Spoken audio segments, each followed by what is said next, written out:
son yılların en adil olmayan seçim sürecini yaşadık. Devletin bütün imkanları bir siyasi partiye seferber edildi. Bir adamın ayakları altına serildi. Bu seçimde halkın otoriter bir yönetimi değiştirme iradesi tüm baskılara rağmen net olarak ortaya çıkmıştır.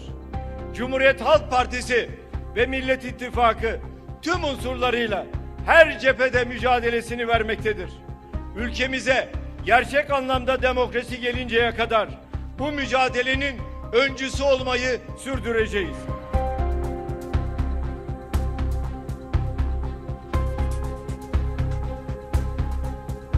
Bu görevi yine bizlere verdiniz.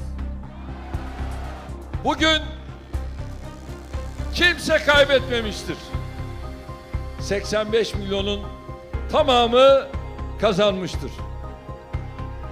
Milletimizin bize verdiği sorumluluğun gereği olarak kimseye kırgın, küskün, kızgın, öfkeli değiliz.